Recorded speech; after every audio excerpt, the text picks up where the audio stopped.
ranking the NBA's top big three teams. OKC, you just turned up. Boy!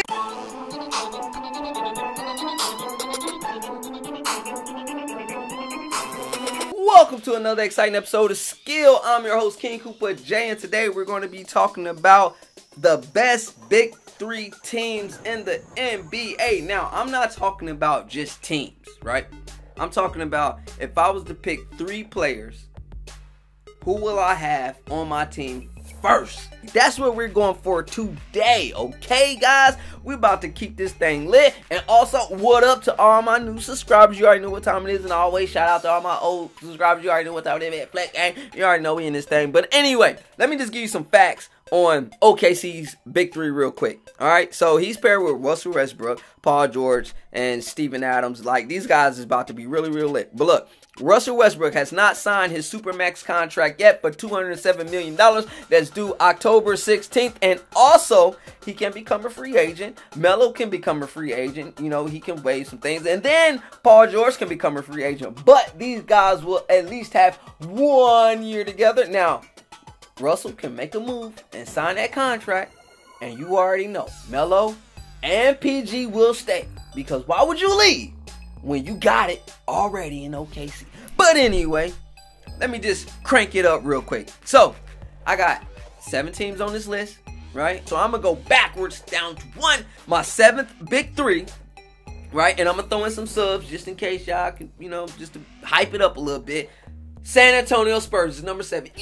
That's right, number 7. I had to do it only because, you know, Kawhi. It's just Kawhi, man. You know what I mean? You got Kawhi, you got Aldridge, you got Paul, and then you can sub in Rudy Gay. But it's like, is that a big three? It's got to be a big three if they stay at the top of the league. I mean, unless you want to throw their coach in there, you know, Pop, you feel me?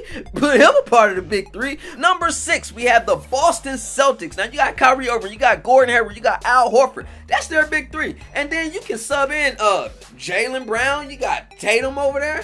You know, they got a nice little squad. But that big three led by Kyrie, I just feel like there's, you know, he's not good enough to compete with LeBron or Westbrook or, you know, those elite big three teams like that. So, I mean, I got them at 6. Now, they do have a solid overall team, and I do think they're going to be nice. But if I was picking big three, I would not start out by picking Kyrie first, and he's the leader of that team as far as it looks on paper to me. You feel me? All right, so moving on to the next big three, we got at number 5, we got the New Orleans Pelicans. That's right, I put the Pelicans in there because you're talking about DeMarcus Cousins, Anthony Davis, Drew Holiday, and you can swoop block and put Rondo in there, and Rondo is a passer. 2 years ago, he led the NBA with assists. He had like 10 assists a game.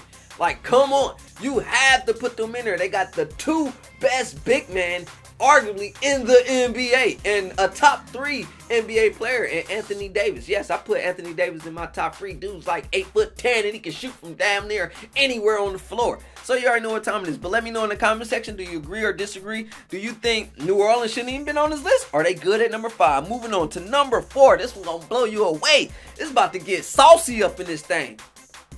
The Minnesota Timberwolves. That's right, man. You got Karl Anthony Towns, Andrew Wiggins. You know he mad because he used to be with Cleveland, and then they formed the big 3 and won. LeBron kicked him out, and then guess what? They get your boy Jimmy Butler. So you already know what time it is. I really love this big 3. These guys is sick because you got, in this big 3, you got 2 of the youngest players in the NBA with Jimmy Butler, who...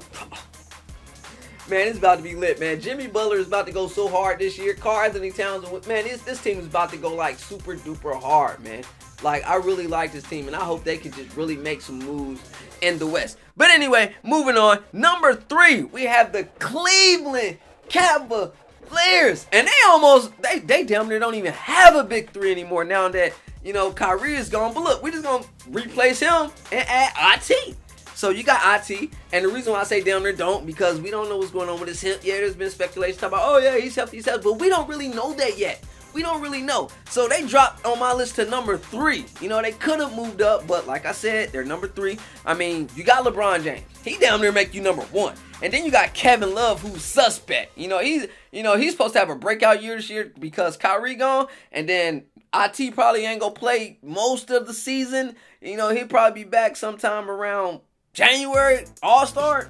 We don't know. We don't really know what's going on. So it's like they don't even really have a big three. But at the same time, they still got IT on paper. So you got to put them in there somewhere. If you don't like it, you don't, agree with what I'm saying, drop your list down. All right, so moving on. Number 2.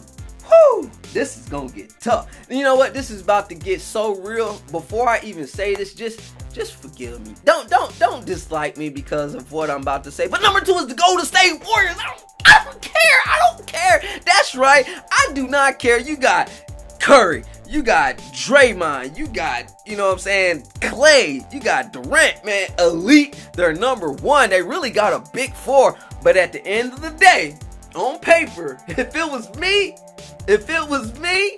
you know what I'm saying? Like, of course, you're going to be like, man, let me get Curry, man, let me get Durant. You're going to want one of them 2 first for your big 3. Or, like I said, LeBron, but he ain't really got a big 3 like that, so. But you talking about, these are people you start your big 3 with. This is where you like, all right, if I'm starting out and I'm taking Durant. All right, if I'm starting out and you a shooter, you like, I'm taking Curry. Like, but this next big 3, you already know what it is. It was just formed, and the reason why I'm giving it to them is because I have a very good reason. For one, they got the league MVP, and the dude averaged a triple-double. Now, I ain't gonna sit here and say that he gonna do that this year with these 2 extra pieces that's just been added to the team, but he's the league MVP. He's Russ. He's the most explosive player in the NBA. He's the most explosive player of all time. You know what I'm saying? Of all time. And it's not even an argument about it. Russell Westbrook is the most explosive player of all time. Now he's with Carmelo Anthony. And he's with PG-13, who said he wants to win MVP this year. Yo, these dudes is hungry. They're emotionally driven. This team is about to be so fire. I had to take them. I got to take them. If I was starting my big 3, the first person I would take is Russ. I ain't gonna lie. I'd be like, man, let me get Russ. Because he can pass, rebound, he can do everything. That's my first player. I take him before I take LeBron. Because LeBron be trying to chill now. You feel me? He be trying to chill. I want somebody who's going to be on go mode all day, even in practice, and just bring the business. And that's, I don't see nobody like Russ, man. And you know what? If we was talking about back in the day, I'd be taking Iverson. Real talk. Because they got that heart, man. They want to win, man. Let me know what you think in the comment section. Do you agree with this big 3 list? If you're new to this channel, make sure you hit that like button. Make sure you subscribe. Remember, if you ain't here to debate, you're here to hate. Peace!